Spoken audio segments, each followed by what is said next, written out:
Please video like and subscribe this channel. No one ever volunteered to be assigned to Commander Zyra Veth. They said her species didn't blink. They said she had executed a traitor with her bare hands in the vacuum of space. They said she could hear lies in the way a human's heartbeat stuttered. Most of us laughed those stories off. Soldiers always exaggerated. Fear made legends grow teeth. I laughed too until my transfer orders arrived. Beginning, arrival under her command. My name is Lieutenant Aaron Hale, Terran Expeditionary Forces, 3rd Contact Division. I had survived 2 border skirmishes, 1 pirate ambush, and a near-fatal reactor breach. I thought I understood danger. Then I stepped onto the alien warship Obsidian Silence. The ship was unlike anything human engineers would design. No sharp corners. No exposed lights. The corridors curved like the inside of a living creature, faintly pulsing with dim violet veins along the walls. The air smelled metallic and cold, as if it had never known warmth.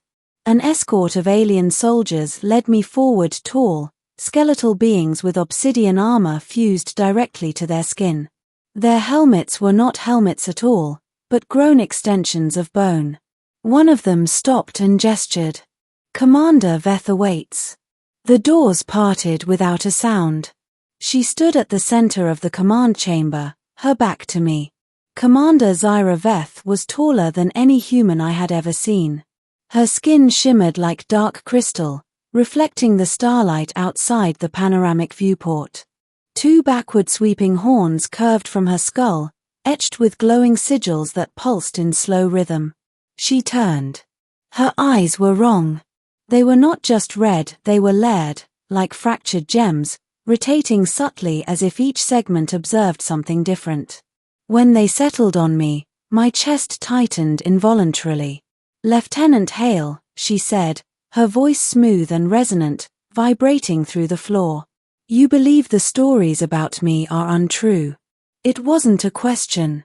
I believe people exaggerate, Commander, I replied carefully. Her lips curved, not into a smile, but into something close. "Good," she said. "Exaggeration disappoints me. That should have been my first warning. Middle, truth beneath the fear." Serving under Commander Veth was nothing like human command. She didn't shout. She didn't threaten. She didn't punish mistakes with rage. Instead, she watched. During briefings, her gaze never left the speaker.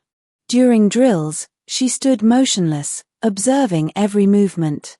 When someone failed, she did not correct them immediately. She waited. Then, hours later, she would quietly explain their error perfectly, precisely down to the millisecond it occurred. It unsettled everyone.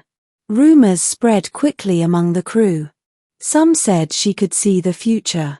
Others believed she fed on fear. A few whispered that human officers assigned to her never returned the same. I still didn't believe it. Until the first engagement. A hostile fleet emerged from hyperspace without warning, raiders from a fractured coalition known for boarding and slaughter. Alarms screamed as the Obsidian Silence maneuvered with impossible grace. Commander Veth did not raise her voice. "Lieutenant Hale," she said calmly, "you will coordinate counterboarding defense." "Yes, Commander," I replied, adrenaline surging. The enemy breached Deck 7. I led my squad into the smoke-filled corridor, blasters raised. Alien screams echoed, high-pitched, panicked. The raiders were inside. Then something changed. The ship itself seemed to respond. The walls shifted. Gravity tilted just enough to throw the attackers off balance. Lights dimmed selectively, plunging the raiders into confusion while our side moved freely. Over the comms, Commander Veth's voice flowed like cold water. 3 heartbeats, she said. Now. We fired. It was a massacre, but a controlled one. Surgical. No wasted motion. When it was over, I stood shaking amid the aftermath. Commander, I said later, during my report, how did you know exactly when they would advance? She studied me silently. Because fear follows patterns, she answered. And predators learn them. I swallowed. That night, I couldn't sleep. The cracks appear. Days later, I witnessed something I was never meant to see. I was returning to the command chamber late, carrying updated sensor data. The doors were partially open. Inside, Commander Veth was alone. She was kneeling. Her hands, clawed, powerful, were trembling against the floor. The glowing sigils on her horns flickered erratically. Her breathing was uneven, strained. She looked wounded. I froze. Then she spoke, without turning. You should not be here, Lieutenant. I'm sorry, Commander, I stammered. I'll leave. Stay, she said quietly. That word carried weight. I obeyed. She stood slowly and turned toward me. Up close, I could see fractures along her crystalline skin, fine cracks glowing faintly beneath the surface. My species was engineered, she said. We were not born commanders. We were made into them. I didn't know what to say. We feel fear more intensely than humans, she continued. To compensate, we were taught control. Absolute control. Her eyes fixed on mine. But control has a cost. The stories began to make sense. She's not terrifying, I realized. She's contained. Climax, when control breaks. The true test came during the ambush at the Red Nebula. An Allied ship, human, sent a distress call. Trapped. Surrounded. Failing life support. Command ordered us to retreat. Commander Veth stared at the transmission in silence. Then the sigils on her horns flared violently. We will not retreat, she said. Commander, I protested, that's a direct violation. I am aware, she interrupted. The obsidian silence plunged into the nebula. Enemy ships swarmed us. Energy blasts tore through shields. The ship groaned, systems failing. On the bridge, panic spread. And then Commander Veth screamed. It was not loud, but it was devastating. The lights shattered. Consoles cracked. Several crew members collapsed, clutching their heads. I felt it too, a wave of raw emotion, fear magnified beyond anything human. Her control was breaking. Lieutenant Hale, she gasped, gripping the command dais. If I lose myself, you must stop me. How? I shouted. She looked at me, eyes blazing. Remind me why we protect the weak. The enemy closed in. I stepped forward, heart pounding. Because someone protected us once, I said.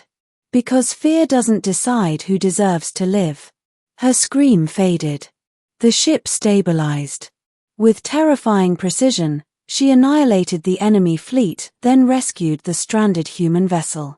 When it was over, she collapsed. I caught her. Ending, the truth no one tells. Commander Zyra Veth survived. But the command changed. The official reports never mentioned her breakdown. They praised her tactical brilliance. They called her ruthless. The stories grew darker. But I knew the truth. She was terrifying not because she lacked compassion, but because she felt too much of it. Weeks later, my reassignment orders arrived.